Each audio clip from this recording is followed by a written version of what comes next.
কমালো RBI. বর্তমানে repo rate কমে দাঁড়ালো 5.5%। আগে 6% ছিল, তা কমে দাঁড়ালো 5.5%। কমতে পারে গাড়ি ও বাড়ির ইএমআই।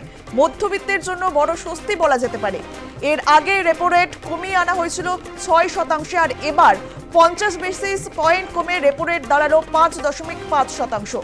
এই বছর পরপর উপহার দিচ্ছে রিজার্ভ ব্যাংক অফ ইন্ডিয়া। এই নিয়ে পরপর 3বার রেপো রেট কমালো রিজার্ভ ব্যাংক। আজ 6 জুন রিজার্ভ ব্যাংকের জুন মাসের মুদ্রানীতির বৈঠক শেষে গভর্নর সঞ্জয় মালহোত্রা ও তার নেতৃত্বাধীন প্যানেল সিদ্ধান্তে রেপো রেট আরও কমে গিয়েছে, যা দাঁড়িয়েছে 5.5%। 50 বেসিস পয়েন্ট কমানো হয়েছে। এর আগেই রেপো কমিয়ে আনা হয়েছিল 6%, আর এবার 50 বেসিস পয়েন্ট কমে রেপো রেট দাঁড়ালো 5.5%। 6 জুন এই ঘোষণা করেন রিজার্ভ ব্যাংকের গভর্নর সঞ্জয় মালহোত্রা। এই বছর পরপর উপহার দিচ্ছে reserve Bank of India. Repo rate আরও 50 বেসিস পয়েন্ট কমানো হয়। এর আগে রেপো রেট কমিয়ে আনা হয়েছিল 6%, আর এবার 50 বেসিস পয়েন্ট কমিয়ে রেপো রেট দাঁড়ালো 5.5%। 6 জুন রিজার্ভ ব্যাংকের জুন মাসে মুদ্রানীতির বৈঠক শেষে গভর্নর সঞ্জয় মালহোত্রা ও তার নেতৃত্বাধীন প্যানেল সিদ্ধান্তে রেপো রেট আরও 50 বেসিস পয়েন্ট কমানো হয়। এই রেপো রেট কমার সঙ্গে সঙ্গে মুদ্রানীতির কমিটি তাদের পলিসি নিউট্রাল থেকে অ্যাকোমোডেট এবং এর বদলে নিয়েছে, যা পরিবর্তিত পরিস্থিতি মোকাবিলা করে অর্থনৈতিক সমৃদ্ধির জন্য আরো দৃঢ় প্রতিশ্রুতি দেয়। বুধবার শুরু হওয়া এই 3 দিনের মুদ্রানীতির বৈঠকের সমাপ্তিতে আজ এই সিদ্ধান্ত নেওয়া হয়েছে। এই বছর পরপর কমানো হলো রেপো রেট। এই নিয়ে পরপর 3বার রেপো রেট কমানো হলো। এ বিষয়ে আমরা কথা বলবো। আমাদের সঙ্গে টেলিফোনে রয়েছেন আমাদের editor in chief Sujit Chattopadhyay. Sujit, repo rate কমালো আরবিআই। বর্তমানে রেপো রেট কমে দাঁড়ালো 5.5%। কমতে পারে গাড়ি ও বাড়ির ইএমআই। তাহলে বলাই যেতে পারে মধ্যবিত্তের জন্য বড় স্বস্তি। এটা নিঃসন্দেহে, তার কারণ হচ্ছে রেপো রেট যদি গাড়ি বাড়ি ইন্ডাস্ট্রিতে একটা স্লাম্প তৈরি হচ্ছে সেটাকে আরো বেশি উৎসাহিত করার জন্য এই পদক্ষেপ।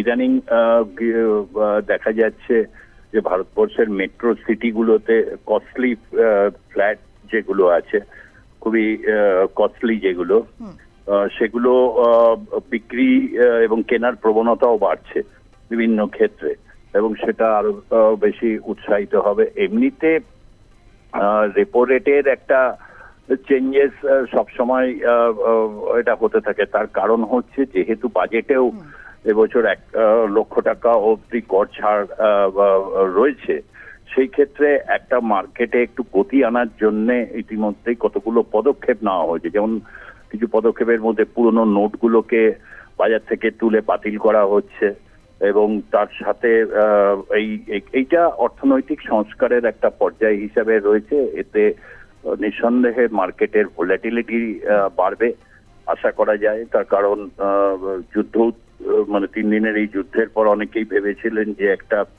দেশের অর্থনৈতিক পরিস্থিতিতে আবার কোন রকম ভাবে স্লাম্প আসবে কিনা। সেই জায়গা থেকে দাঁড়িয়ে এই রেপো রেট কমাতে নিঃসন্দেহে যারা ম্যানুফ্যাকচারিং ইন্ডাস্ট্রিতে আছে এবং আবাসন শিল্পের এতে একটা গতি আসবে এটা বলা যায়, এবং এটা প্রসেসের মধ্যেই এটা রয়েছে অঙ্কিতা। বেশ, অনেক ধন্যবাদ আপনাকে।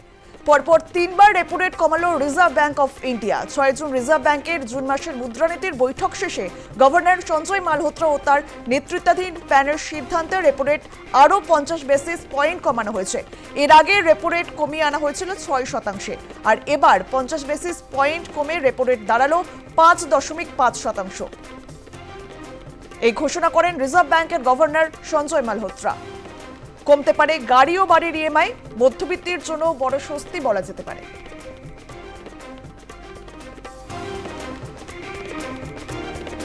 রেপো রেট হলো সেই সুদের হার যার ভিত্তিতে রিজার্ভ ব্যাংক দেশের অন্য সমস্ত বাণিজ্যিক ব্যাংকের ঋণ দিয়ে থাকে। এর আগে ফেব্রুয়ারি ও এপ্রিল মাসে 25 বেসিস পয়েন্ট করে কমানো হয়েছিল রেপো রেট। 2025 সালের ফেব্রুয়ারি মাস থেকে ধরলে মোট 75 বেসিস পয়েন্ট রেপো রেট কমিয়েছে। এর প্রেক্ষিতে বহু ব্যাংকে তাদের repo linked external benchmark lending rate এবং marginal cost of fund based lending রেটে বদল করেছে। এ নিয়ে পরপর 3বার রেপো রেট কমানো হলো। এর আগে 6% ছিল, আর এবার বর্তমানে কমে দাঁড়ালো 5.5%।